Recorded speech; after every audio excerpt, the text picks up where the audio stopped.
A very warm welcome to all dear students in the e-learning classes of Sacred Hearts of the subject economics. Dear students, in the previous lecture, we have started our sixth chapter that was banking. Now, today in our second lecture, we are going to discuss the rest of part of the chapter that is the monetary policy, or we can say control of money supply by the central bank.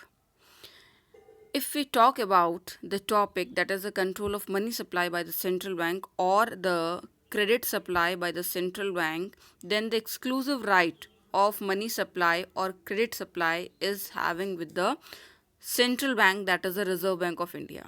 Just see over here, the central bank adopts various measures to control the supply of money in the economy, which includes basically the quantitative and qualitative instrument. There are a lot of instruments, there are a lot of ways, but they are broadly classified as quantitative and qualitative.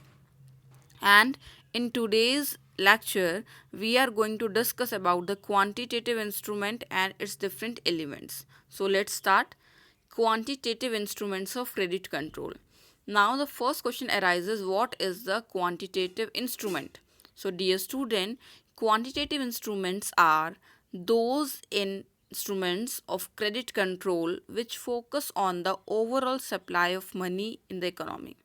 वो सारे instrument जो कि इस बात पे focus करते हैं कब मनी की सप्लाई को इंक्रीज़ करना है, डिक्रीज़ करना है। दैट मीन्स कि मनी सप्लाई या फिर क्रेडिट की अवेलेबिलिटी को कंट्रोल करते हैं, उसको कम और ज़्यादा करते हैं, उनको हम लोग बोलते हैं quantitative instruments.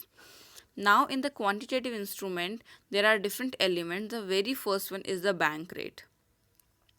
Now before discussing any of the element, let us discuss what we are going to discuss in this. Initially we will see the introduction of the element. हम उस एलिमेंट का इंट्रोडक्शन देखेंगे. जैसे यहाँ पे bank rate है तो bank rate क्या होता है. देयर आफ्टर हम लोग रिलेट करेंगे क्रेडिट कंट्रोल को विद द इन्फ्लेशन और डिफ्लेशन. तो जो सेंट्रल बैंक है वो क्रेडिट कंट्रोल को कब एग्जीक्यूट करता है, either in the situation of inflation, जब गुड्स एंड सर्विसेज की जो जनरल प्राइसेस हैं वो इंक्रीज़ होती हैं, या फिर डिफ्लेशन जब प्राइसेस क्या होती हैं, डिक्रीज़ होती हैं. तो in the every element we are going to discuss introduction in the case of inflation and in the case of deflation. So start, what is the meaning of bank rate? It refers to the rate of interest at which RBI lends money to the commercial banks. तो ये bank rate क्या है बेटा, वो rate जिसपे कि reserve Bank of India क्या करती है, कमर्शियल बैंक्स को लोन प्रोवाइड करती है, उसको हम लोग क्या बोलते हैं, बैंक रेट बोलते हैं. ठीक है. Now just initially we will see in the case of inflation rise in bank rate. सबसे पहले बैंक रेट को क्या करेंगे, इंक्रीज करेंगे. As soon as the bank rate will increase, rise in the market rate of interest. Market rate of interest that means जिसपे commercial banks account holders को या फिर जनरल पब्लिक को पैसा देते हैं, वो रेट इंक्रीज हो जाएगा. Rise in cost of capital, capital की कॉस्ट इंक्रीज हो जाएगी. Fall in demand for credit, अगर रेट ऑफ इंटरेस्ट बढ़ जाएगा तो हम लोग कंपैरेटिवली कम डिमांड करेंगे, किसकी, क्रेडिट की. Fall in the supply of money, जब डिमांड कम हो जाएगी तो सप्लाई भी ऑटोमेटिकली क्या होगी, कम होगी. And the situation of inflation is controlled as a result. यहाँ पे जो इन्फ्लेशन की सिचुएशन है वो कंट्रोल हो जाएगी. हमेशा ध्यान रखना बेटा, in the situation of inflation there is already high supply of money, so central bank try to soak all the excess availability of money.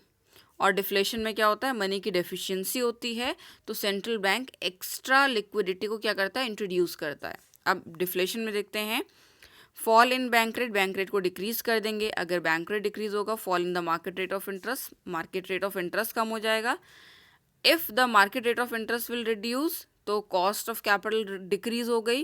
और अगर कॉस्ट ऑफ कैपिटल डिक्रीज हो गई तो there will be rise in the demand for credit. लोग ज़्यादा demand करेंगे credit की.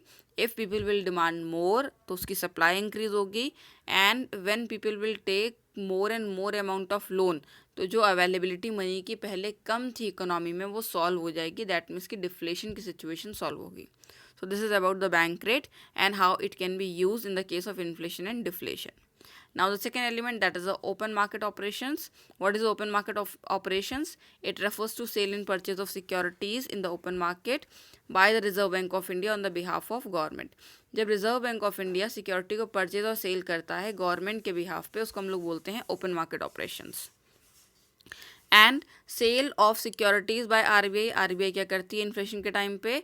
Securities को सेल आउट करती है. जब सिक्योरिटीज़ को सेल आउट करती है तो जो भी एक्स्ट्रा लिक्विडिटी होती है कमर्शियल बैंक्स के पास वो एब्जॉर्ब हो जाती है, जिससे कि उनकी क्रेडिट क्रिएशन कैपेसिटी डिक्रीज होती है और एज अ रिजल्ट उनके पास मनी की अवेलेबिलिटी भी क्या हो जाती है? कम हो जाती है. And the extra amount of liquidity that is going to be in the economy वो रुक जाती है और इन्फ्लेशन क्या होता है? कंट्रोल होता है. एंड जस्ट अपोजिट जो सिचुएशन है वो होगी किसमें? डिफ्लेशन में. देखिए यहाँ पे आरबीआई सिक्योरिटीज़ को परचेज करेगा. जब सिक्योरिटी परचेज करेगा तो वो क्या करेगा? It will release the purchasing power को रिलीज़ करेगा. उससे क्या होगा? क्रेडिट क्रिएशन की कैपेसिटी कमर्शियल बैंक्स की इंक्रीज होगी and then rise in money supply and ultimately the situation of deflation will be controlled. Next third one is the repo rate. What is repo rate?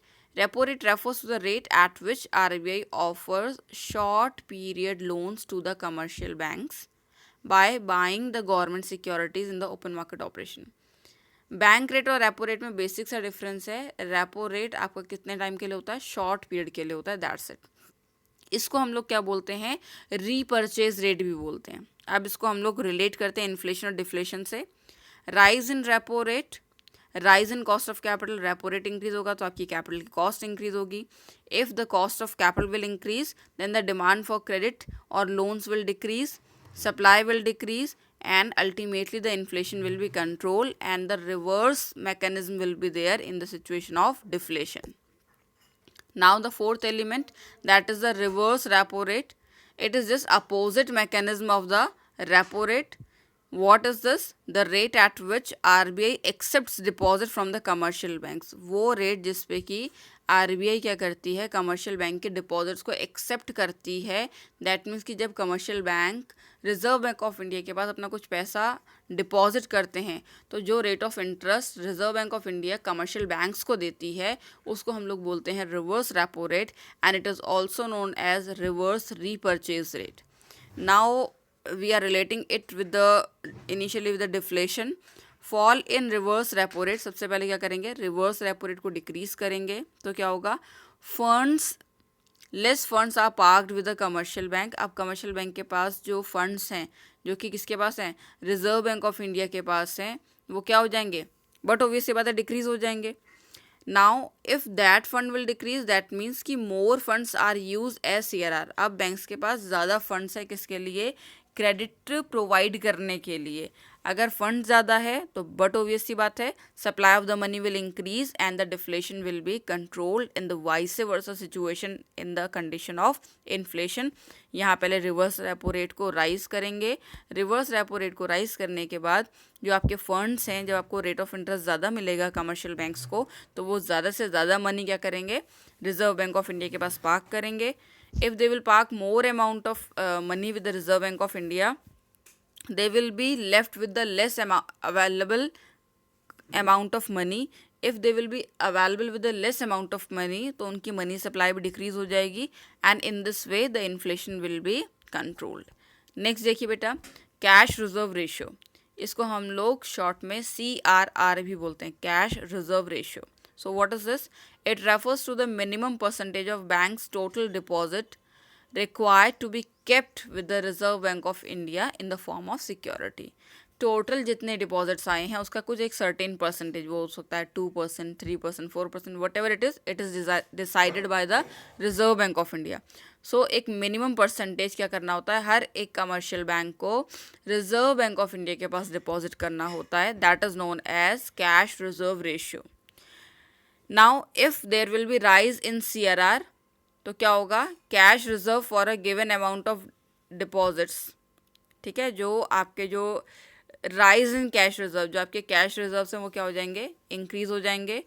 Fall in money supply, भाई आपके पास 100 rupees थे, 100 में से आपने suppose कर लो कि 20 reserve Bank of India के पास डिपॉजिट कर दिए, तो आपके पास कितना बचा? अब आपके पास सिर्फ 80 रुपीज़ बचा। तो यही इसने बताया, fall in money supply of commercial banks. अगर आपके पास 80 रुपीज़ बचा तो आप लोन भी कितना प्रोवाइड कर पाओगे? 80 कर पाओगे। तो इसका मतलब जो इन्फ्लेशन है वो कंट्रोल हो जाएगा, और डिफ्लेशन की सिचुएशन में वाइस वर्सा होगा। Next in the last element that is the statutory liquidity ratio, जिसको हम लोग बोलते हैं SLR। Every bank is required to maintain a fixed percentage of its total assets in the form of liquid assets. Previous हमने देखा था total deposit का एक certain percentage Reserve Bank of India के पास रखना होता है। SLR में क्या है? टोटल डिपॉजिट का एक सर्टेन परसेंटेज अपने पास लिक्विड एसेट्स की फॉर्म में रखना होता है। And what are the liquid assets? The assets that can be easily convertible into cash or equivalent to the cash are known as the liquid assets. Example इसने यहाँ पे आपको दे रखे हैं, कैश हो गया, गोल्ड हो गया, और ये अनकम्बर्ड जो आपकी अप्रूव सिक्योरिटीज़ हैं, ये किसके एलिमेंट्स हैं? लिक्विड एसेट्स के एलिमेंट हैं। SLR और CRR का जो मैकेनिज्म है वो सेम चलता है in the case of inflation and deflation, but still we are going to discuss in one situation. Rise in SLR, अगर SLR इंक्रीज होगा तो rise in liquid assets held by the commercial banks. Commercial bank के पास जो liquid assets हैं उसका जो proportion है वो ज़्यादा हो जाएगा। Fall in the availability of funds, अब जो आपके पास अवेलेबिलिटी ऑफ फंड्स है किसके लिए? फॉर प्रोवाइडिंग लोन्स, वो कंपैरेटिवली कम हो जाएगी। अवेलेबिलिटी कम होगी, obviously you will be with the fall in the money supply of commercial bank, जो आपकी मनी सप्लाई डिक्रीज हो जाएगी। And this is all we are willing to have in the situation of inflation, और inflation क्या हो जाएगा? Control हो जाएगा। डिफ्लेशन की बात भी कर लेते हैं बेटा। फॉल इन SLR, यहाँ पे SLR डिक्रीज होगा तो क्या होगा? Fall in liquid assets to be held by the commercial banks, commercial bank को कम लिक्विड एसेट्स रखनी पड़ेंगी। अगर कम लिक्विड एसेट्स रखनी होंगी तो क्या होगा बेटा? Rise in the availability of funds, जो आपके फंड्स हैं वो इंक्रीज हो जाएंगे। If the funds will increase but obvious the rise in money supply of commercial bank, commercial banks की मनी सप्लाई इंक्रीज होगी और डिफ्लेशन की सिचुएशन कंट्रोल होगी। अगेन आई एम टेलिंग बेटा, इन्फ्लेशन में हमको एक्स्ट्रा लिक्विडिटी को एब्जॉर्ब करना होता है, और डिफ्लेशन की सिचुएशन में हमको एक्स्ट्रा लिक्विडिटी को इंट्रोड्यूस करना होता है। हर एक एलिमेंट को आप इसी सिनेरियो से लर्न करेंगे, समझेंगे। Inflation, absorb liquidity, deflation, introduce extra liquidity. So this is all about today's class, today's lecture. What we have discussed today beta? Today we have discussed about the quantitative instruments. What are the quantitative instruments and the different elements of quantitative instruments such as bank rate, open market operations, repo rate, reverse repo rate, CRR, cash reserve ratio, SLR, that is the statutory liquidity ratio. In next lecture, we are going to discuss the half of the part of the monetary policy or the credit control, that is the qualitative instruments and the money creation of by the commercial bank. This is all about today. God bless you all.